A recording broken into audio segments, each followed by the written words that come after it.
Bonjour à tous et à toutes et aujourd'hui on se retrouve pour une nouvelle vidéo et aujourd'hui on va parler de la CAN. La finale c'était Maroc-Sénégal et on va faire un bref résumé tout de suite. Première mi-temps, c'est le Sénégal qui a beaucoup plus la possession de la balle. Malgré tout, le Maroc fait quand même des contre-attaques pour essayer de marquer et de passer devant, mais le Sénégal repousse leur attaque et leur tir. Dans cette première partie, il y a quand même beaucoup de tacles et pour moi je trouve que la décision de l'arbitre reste un peu tirée par les cheveux.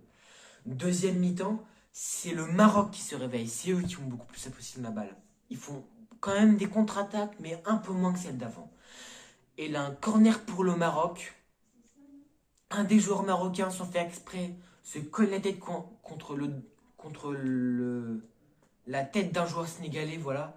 Il saigne de l'arcade. C'est pas bien joli à voir, hein, mais quand même, son intervention, ce qui me déplaît un peu, elle a duré 20 minutes. S'il vous plaît, 20 minutes.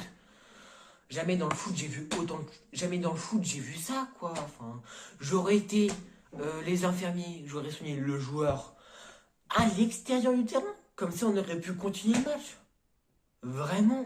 Bon, heureusement pour lui, il a continué le match jusqu'à la fin, jusque d'ailleurs au but du Sénégal qu'on va parler après dans la vidéo. Hein. Après, c'est corner pour le Sénégal. Corner au deuxième poteau. Le joueur sénégalais tire avec sa tête. Ça touche la barre, ça revient en centre et but. Bon, là l'arbitre, il siffle une faute, soi-disant sur Hakimi, parce que le joueur sénégalais aurait poussé Hakimi. Bon, alors là, on est bien d'accord. Hein. Hakimi, il n'y a pas faute sur lui. Bah oui. Il glisse, il tombe, il est sur son mauvais pied, voilà, un mauvais appui, il tombe comme ça, voilà. La décision de l'arbitre reste encore tirée par les cheveux. Après, corner pour le Maroc. Deuxième poteau sur Brahim Diaz. Là encore, là, une faute sur Brahim Diaz.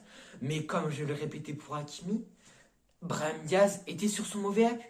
Il glisse, voilà, mauvais appui, il tombe par terre, voilà. Mais l'arbitre, il est pour le Maroc, ça se voit, il siffle le pénalty. On voit quand même Brahim Diaz qui crie à mort pour avoir le pénalty. Voilà. Les joueurs sénégalais, ils sont pas d'accord. Ils rentrent au vestiaire. Heureusement qu'on a un Sadio Mané fair play et gentil. Il demande à ses coéquipiers de revenir sur le terrain. Et là, le moment de Brahim Diaz. Il a tout. Un penalty en finale, temps additionnel. Qu'est-ce qui pourrait arriver, hein? Un tir normal, limite un peu fort, tu vois, dans la lucarne ou normal. Et bah non, il rate.